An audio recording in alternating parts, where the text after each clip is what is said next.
Alors, comment est-ce qu'on transforme un simple blog en une véritable entreprise rentable? C'est la question qu'on va creuser aujourd'hui en se concentrant sur une stratégie particulièrement puissante, la vente de liens. On le voit tout le temps. Beaucoup de créateurs se lancent avec une passion débordante, mais se heurtent très vite au fameux mur de la monétisation. On écrit, on publie, mais comment on fait pour générer des revenus qui comptent vraiment? Eh bien, le secret, ce n'est pas juste d'avoir une belle plume.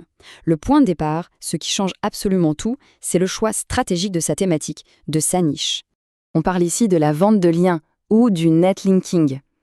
Concrètement, c'est quand des entreprises payent pour insérer un lien vers leur site dans nos articles. Pourquoi elles font ça? Pour elles, c'est de l'or en barre.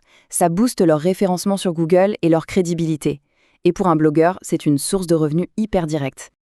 Alors, plongeons là-dedans. Il faut vraiment s'imaginer une sorte de ruée vers l'or numérique.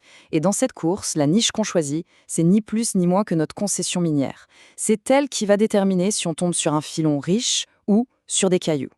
Le principe est en fait très simple. Sur ce marché, toutes les thématiques ne se valent pas du tout. Certaines sont de véritables aimants à annonceurs, des annonceurs prêts à payer le prix fort. Alors que d'autres, eh bien c'est le désert. Ce choix de départ est donc absolument crucial. Bon, alors, où est-ce qu'on trouve ces fameux filons d'or?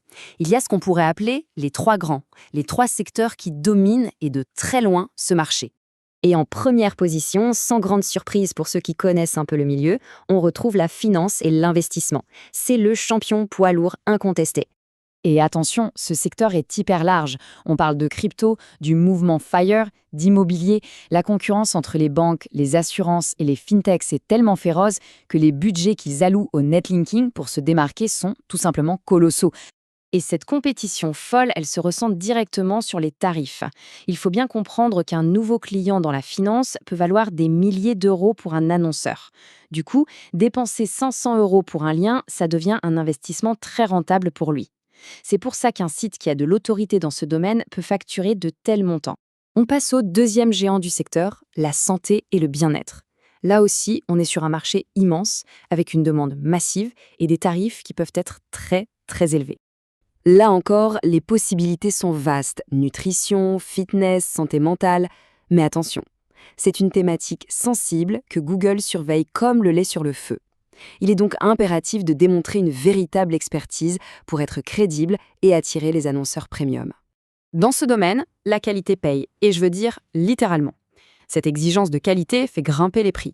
Si un site est perçu comme une source vraiment fiable, il peut viser sans problème jusqu'à 400 euros par lien. Et enfin, le troisième grand secteur, la technologie, et plus particulièrement les logiciels en tant que service, les fameux SaaS. C'est un univers où les budgets marketing sont, là encore, conséquents. Les boîtes de la tech ont parfaitement compris la valeur d'un bon backlink.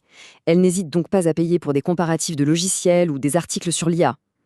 Mais le vrai plus de ce secteur, c'est que ces acteurs mènent des campagnes sur le long terme. Et ça change tout.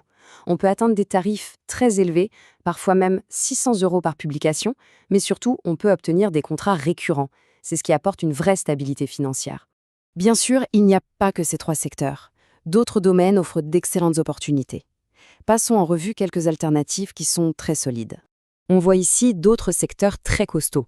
Le marketing digital, par exemple, ça reste un poids lourd, avec des annonceurs comme les agences et les outils SEO. Juste derrière, l'immobilier et l'éducation offrent des potentiels très similaires.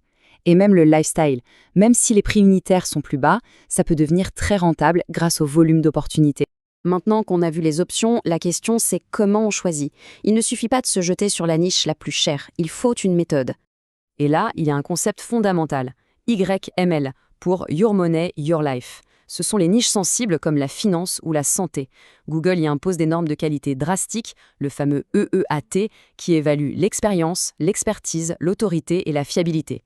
C'est plus difficile d'y percer, mais la récompense, c'est des tarifs de 20 à 40% plus élevés. Les niches non YML, comme les loisirs, sont plus faciles d'accès, mais la concurrence est plus rude et les prix, forcément, sont plus bas. Alors, voici une méthode simple en 3 étapes. 1. On choisit un sujet qui nous intéresse vraiment, car la motivation, c'est la clé sur le long terme. 2. On va sur des plateformes de netlinking pour vérifier qu'il y a bien des annonceurs qui achètent dans cette niche, c'est l'étude de marché. Et 3. On utilise des outils SEO pour analyser la concurrence. L'idéal, c'est de trouver des sujets où les sites en tête ont une autorité de domaine, un DR inférieur à 40.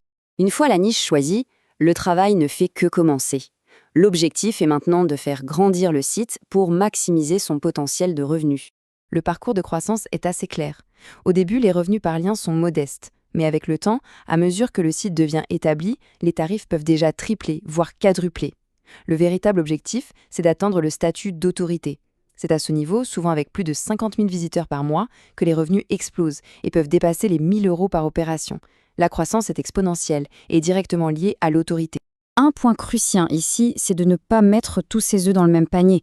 La vente de liens est puissante, mais il faut la combiner avec d'autres stratégies.